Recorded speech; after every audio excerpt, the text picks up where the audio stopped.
It's now time to take a look at news stories making headlines around the globe. And we begin at home with the quote, "He was always there at a time in need." And that's how the Nigerian President Bola Ahmed Tinubu described the Awujale of Ijebuland as he, alongside First Lady Oluremi Tinubu, paid his last respects to Oba Sikiru Kayode Adetona on Sunday. It marked the 8th day Fidal prayer of the late king in Ijebu-Ode, Ogun State. The colourful ceremony was attended by a vast array of state and federal politicians, as well as religious and cultural leaders, royal family members, and the wider Ijebu community. Executed under the leadership of Ogun State Governor Prince Dapo Abiodun, the prayer highlighted the depths of respect held for the Awujale, his historic 65-year reign, and his wishes for Islamic burial rites, despite calls for traditional guidelines to be followed, as Arise international correspondent Adefemi Akinsonya reports.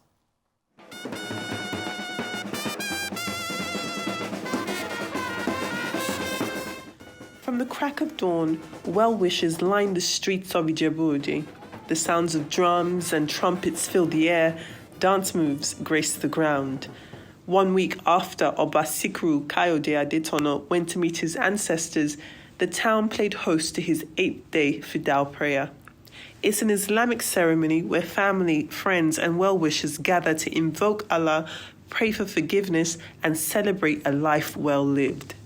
The Okeaje, Itale and Itaosun markets were all closed as a sign of respect.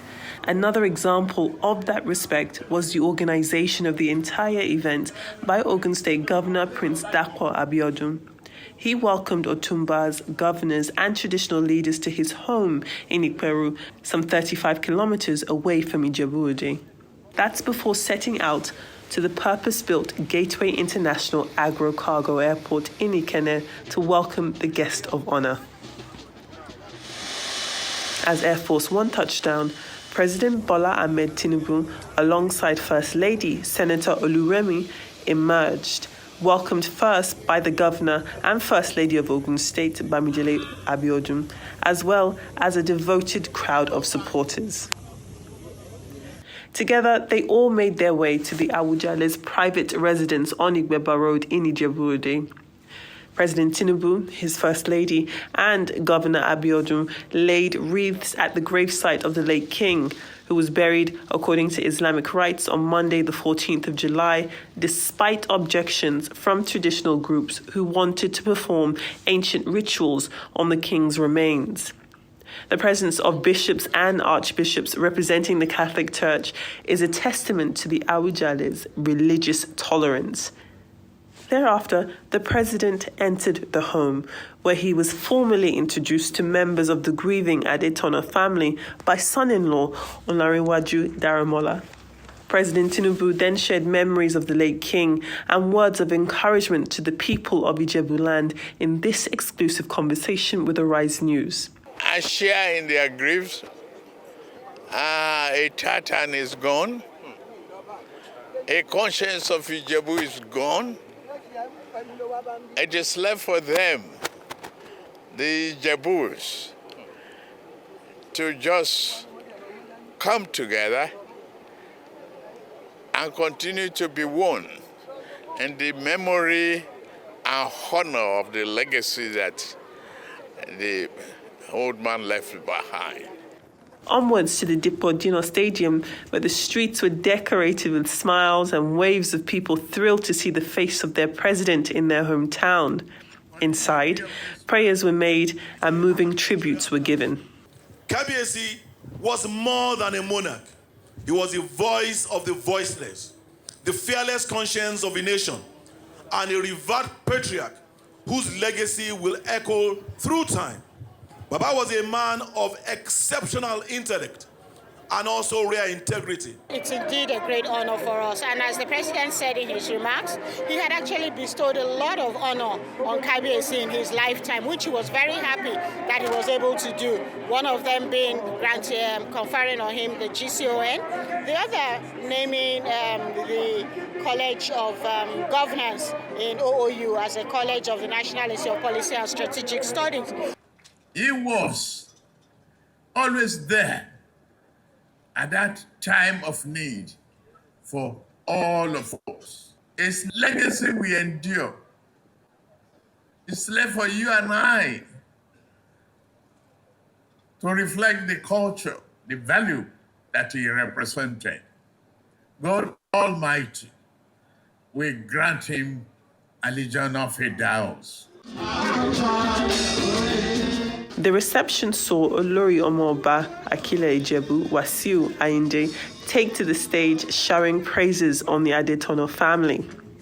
The departure of Obasikru Kayode Adetono is indeed the end of an era, but also the beginning of an unforgettable legacy. Adefemi Akisoya, Arise News, Ijebu-Ode.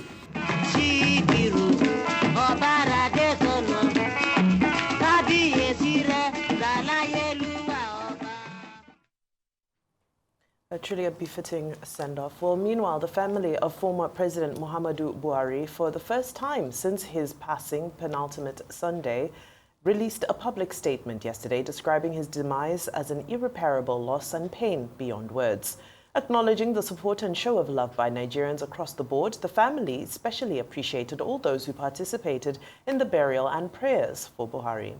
The release by former spokesperson to the late President Malam Garba Shehu stated that the Buhari family particularly expressed appreciation to President Bola Tinubu and Vice President Kashim Shettima.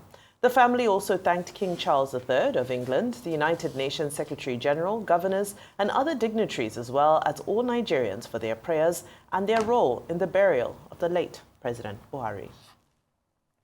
Now, to other issues, as in direct response to a well-circulated statement by suspended Kogi Central Senator Natasha Akpoti-Uduaghan notifying Senate about her intention to resume on Tuesday, the Senate has responded, saying there is no court order mandating her immediate recall before the expiration of her suspension.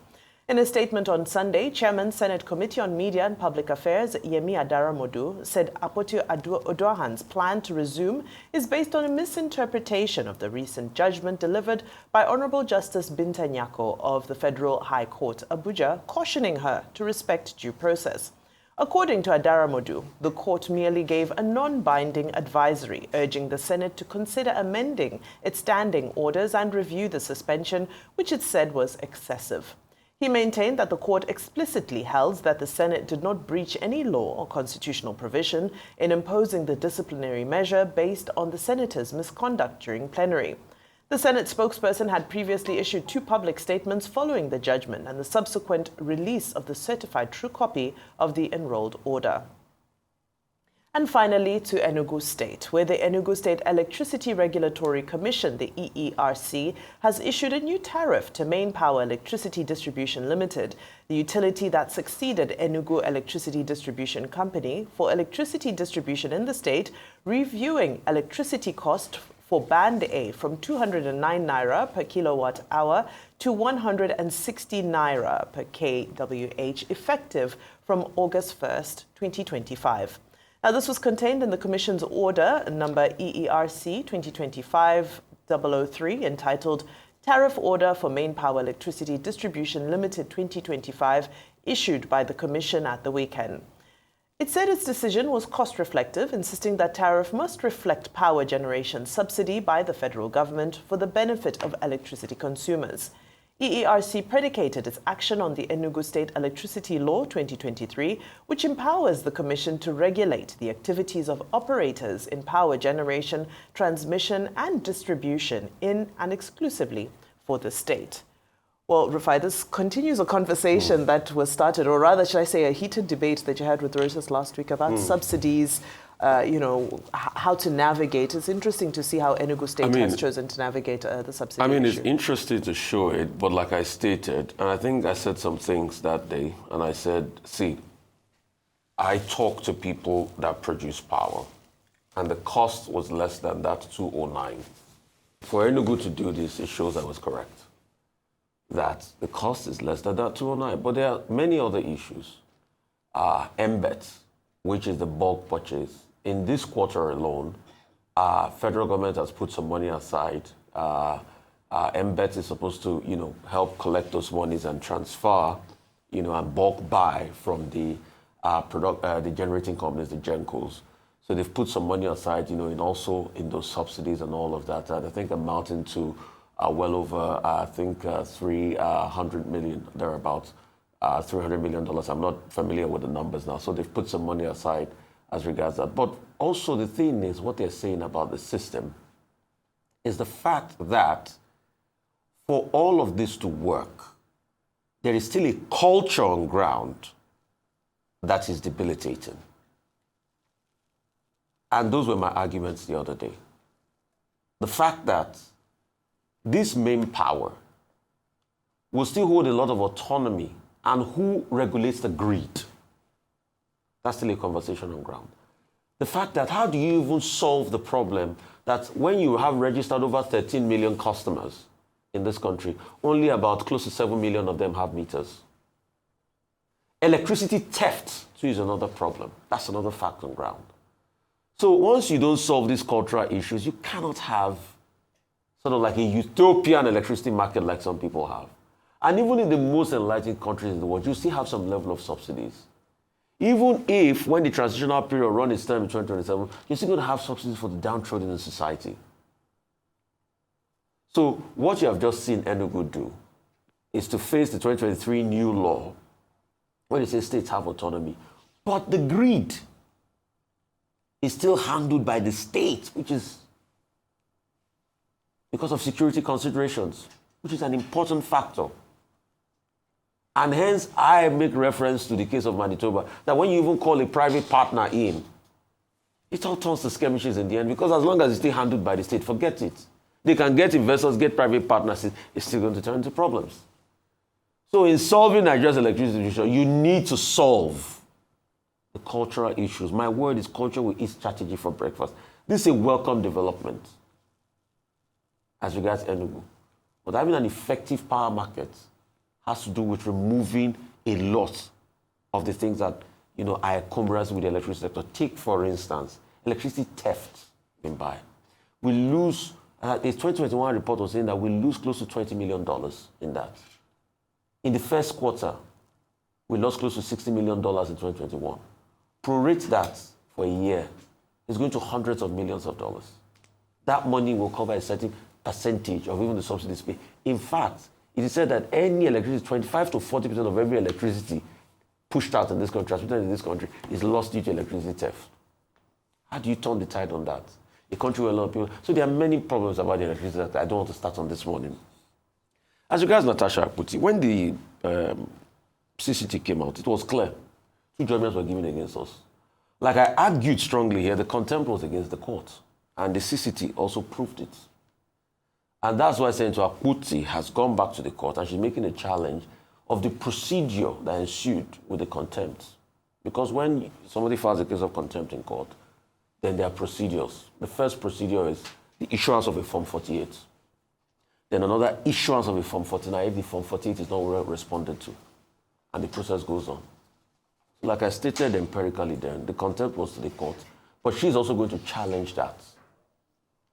Then the other phase of it is the fact that even the decision now that the Senate is saying that there was no express directive, and that's why I say we should be wary of inconclusive judgments, and there was no express directive to call her back. The Senate too has gone to challenge that decision when the court was saying the 180 days is excessive and all of that. So both cases now are in the Federal Court of Appeal. So the truth is, I will want all parties to allow cool heads to prevail. Since both parties have gone to do appeal and cross-appeal, and the case is in the Court of Appeal, I don't think it's in the best interest, of the senator to be there, except all of this run its term. But the interesting thing is, the senator is also going on recess. So by the time they will come back, what is it called? Punitive measure might have elapsed. So that's another one. And most of these cases that are on ground. So there's a lot of back and forth as regards this. It's quite a very murky case as we speak today. Because of time, I'll yield it. I think I've said enough about the Awujale and President Tinubu. It was a good one there, out there in Ijebu for him. I think enough said, and the Muhammadu Buhari family. I think I have said enough in the course of the week as regards that. So I'll yield the floor. I'll just take those two formative issues. Okay, in Enugu State, the operative reference is the Electricity Act of 2023. The Electricity Act of 2023 grants the states, the subnationals, the power to regulate, to provide a framework for generation, distribution, and tariffs in their states. And what Enugu State has done under the watch of Dr. Peter Mbah, the state governor, is to give effect to that Electricity Act of 2023 by saying that Main Power Electricity Company, which is the successor of the Enugu Electricity Distribution Company, can reduce tariffs from, is it 209 to 160 for Band A customers.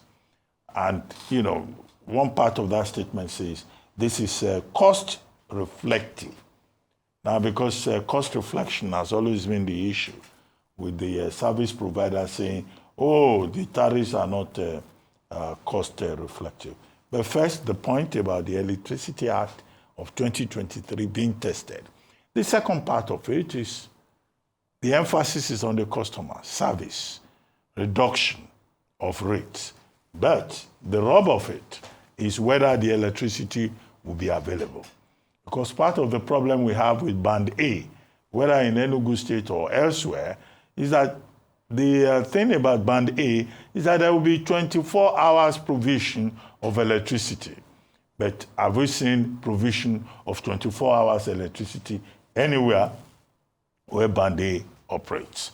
But I find it interesting that in Enugu State, you see a state that is testing the law and, you know, acting within the framework of the Electricity Act of 2023, which the governor of Enugu State also assented to. Number two, Senator Natasha Akpoti-Uduaghan has threatened that she's going to show up at the Senate tomorrow. Now, Senator Yemi Adaramodu has said that no, she's not welcome. And this is aimed on the rule of law, on the ruling on July 4 by Justice Binta Nyako. Justice Binta Nyako, when she gave her ruling, all of us were saying, we need to see the CTC. We need to see the certified true copy. The certified true copy has been in circulation for over a week now. Now, I read it. Now, and I made the point here that there are two parts to a ruling by a judge. There is the opinion part where, you know, the judge or the justice can act like a newspaper columnist or, you know, a television commentator and express an opinion. It's called obiter. There is a ratio, which is the main substance of the ruling. Now, in the obiter, if you read that CTC, in fact, Justice Binta Nyako even said, in my opinion, it's stated there. And she says in her opinion, she does not think that a senator should be suspended for 180 days. Because how many days does the Senate itself sit? That means you deny the constituents the opportunity of the person they have elected from representing them. And she says that the Senate should take another look at its own orders and regulations to prevent this kind of situation. It's an opinion. But ratio, she found Senator Akpoti-Uduaghan guilty. And that was why she said she should place adverts in newspapers, she should pay a fine for contempt of court. I've also made the point here about contempt, an educated point, an enlightened point. That look, when you have contempt, whether it's contempt ex facie curia or contempt in the face of the court, there is a complainant that is involved there that suffers certain damages. But what is important, however, let's not be pedantic, is that you have to respect what the court has said. The question is, as Senator Natasha Akpoti-Uduaghan, has she obeyed the ruling of the court? She cannot on her own vary the ruling of the court and say she is going to the National Assembly. That will amount to self-help. That will amount to she overruling the Court of Justice Binta Nyako. In fact, that will be further jeopardy, doubling the jeopardy of contempt, ex facie curia. If she's in any doubt about the ruling, well, she has gone on appeal, or we are told that there are appeals. It is the court that will interpret.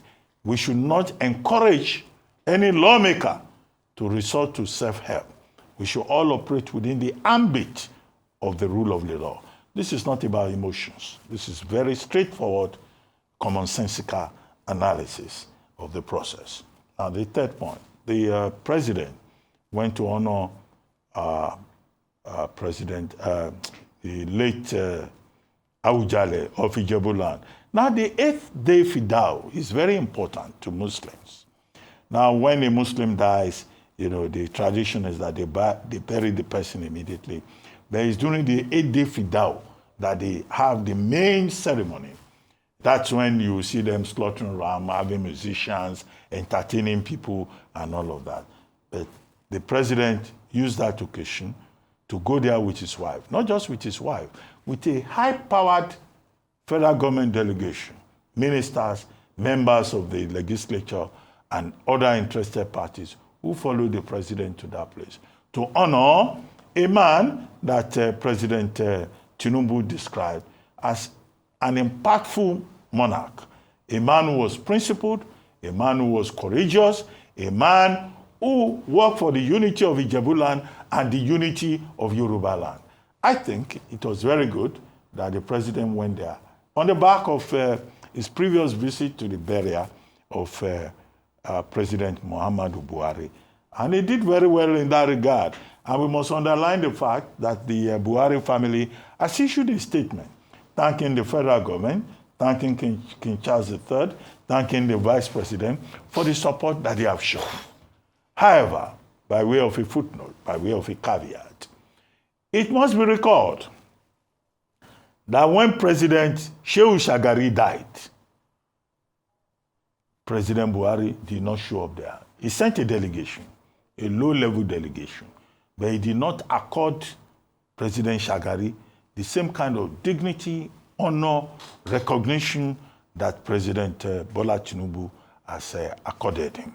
I think that should be something that people should put in their left hand. The second thing is that President Tinubu has now gone ahead to name the University of Maiduguri after President Buhari. Well, there's rebellion on the part of the academic staff union of that university, the alumni, the alumna, and they are saying, no, this is an affront to the legacy, to the brand, to the identity of the university. It's not new. It happened when the Jonathan administration decided to name the University of Lagos after late Chief MKO Abiola, and it caused a lot of crisis at that time. But the government, retreated. There are other monuments that can be named after President Muhammadu Buhari. The issue is not that whether he's deserving or not. He's eminently deserving of memorialization, of immortalization. But the issue is about what monument is chosen. He was not known as a great educationist anyway. Maybe a barracks, maybe an international airport could be named after him. If that had been done, there would have been no controversy at all. But to say University of Maiduguri, now everybody in the university is up in arms. I think the best way to resolve this is for the president to just find something else and retreat. Finally, another story with regard to the Buharis has to do with journalism. Farouk Perogi wrote an article based on, what he called impeccable sources, saying that Aisha Buhari had been divorced by her husband. But the story has changed now, and Dr. Farouk Perogi has had to issue an apology. So that should be a lesson for journalists, that, okay, these sources that we all rely on, these sources have their own limitations. But I take it as occupational hazard, and I think that it's good grace on the part of Dr. Farouk Perogi to have written an apology to say, indeed, he got his facts wrong.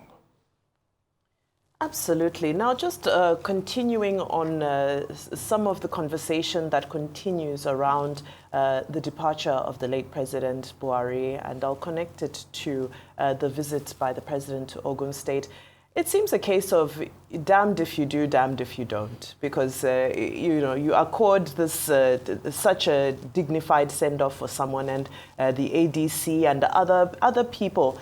Players in the public space come and say that it is politicized, that the president is doing this to win the favor of certain sectors of society.